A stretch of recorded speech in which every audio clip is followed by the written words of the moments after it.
So I recently posted a video answering the question, how many knives should a man own? And someone commented asking the question about axes. How many axes should a man own? And they actually linked a video to Wrangler Star. He's another YouTuber, and Wrangler Star gave a list of his top axes and how many axes a man needs. And I have a little bit of different opinion than Mr. Wrangler Star over there. And so I want to share with you my answer to the question, how many axes should a man own? All right, so the first type of axe that I think every man should own is some kind of hatchet. And I've got a couple of them right here. Here's one by Brooks. Excellent little hatchet here.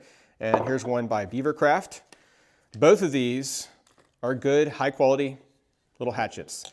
And they kind of have a similar shape. You can kind of see this one's a little bit shorter, but similar. Got a big beard on there on both of these.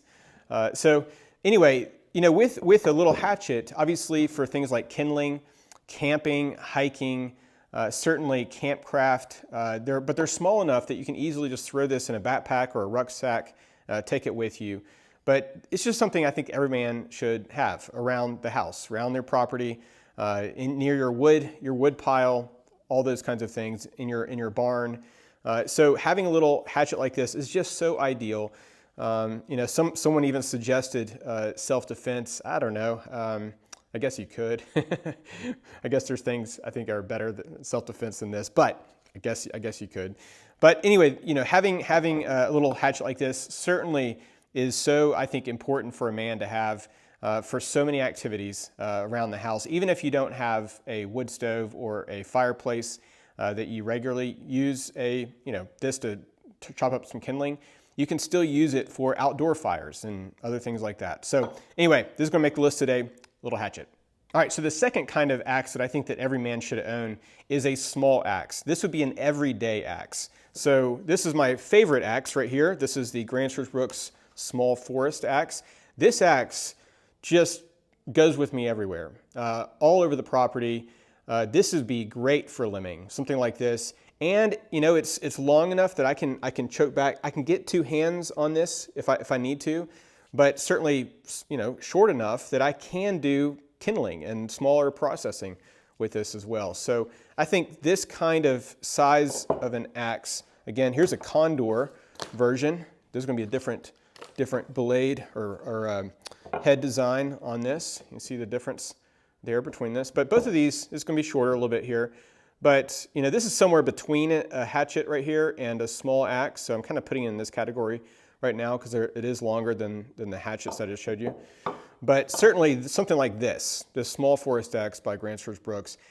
You know, I use this just, like I said, it goes with me everywhere. It's in the back of my side-by-side. And so anywhere I'm on the property, anytime I'm doing any kind of tree work, forestry work, you know, wood processing, this is just with me. It's just come in so handy over the years. And so it's kind of become a good, loyal friend. I recently did a video on this axe. So I'll drop that down below as well. So second type of axe is just an everyday small axe you can carry with you wherever you do projects. All right, so a third type of axe that I think that every man should own is a felling axe. You need a good felling axe because there are times, you know, especially during the winter time when trees fall across roads and maybe you know, you want to carry something to chop up a tree that's fallen over a road in your vehicle, your truck or something, and maybe you don't want to carry a chainsaw always, you know, in your truck or vehicle. You don't want the gasoline sloshing around or whatever. And so having an axe would be a great thing for that. So, you know, that's if you're not using axes in the woods a lot, and we do at our house, our property.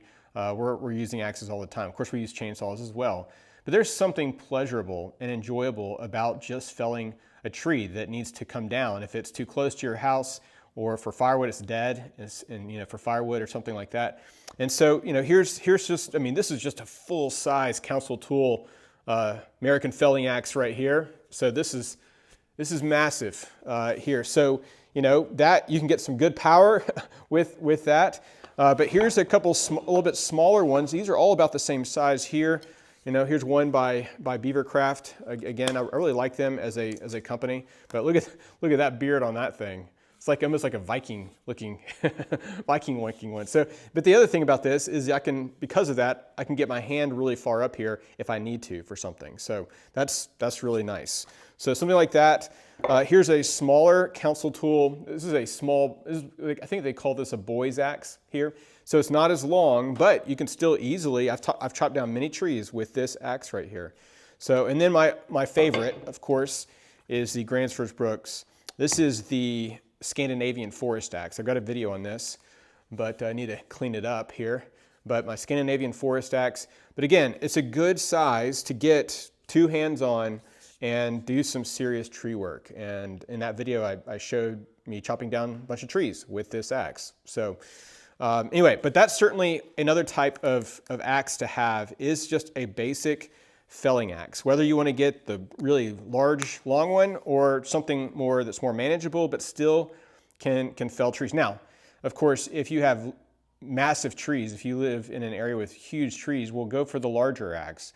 And you're probably going to want to have a saw for that as well, if you don't want to do a chainsaw. So, but certainly as a backup, I mean, you know, you got to think about this too as a backup. If there's something, if there's ever a grid down situation and you ran out of fuel for your chainsaw or something, how else are you going to saw? I mean, you can either do a hand saw, right?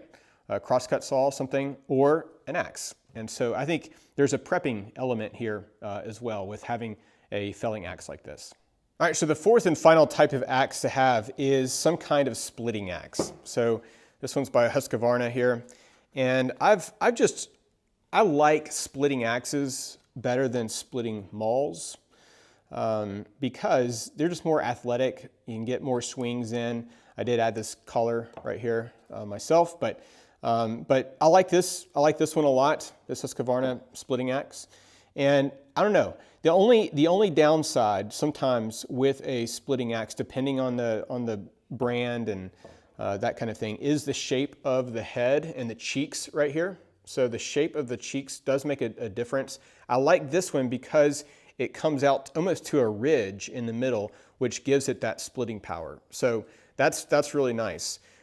So if it doesn't have that, if it just has really long tapered cheeks, then it will go in and bite and you can't get it out, or you know, it takes a long time to get out. So anyway, that's why I like something like this one here. So anyway, I think this is, I mean, this is hand forged in Sweden, and I've just really come to appreciate this. Now, you're probably wondering, well, I don't have a wood stove, I don't have a fireplace or something like that.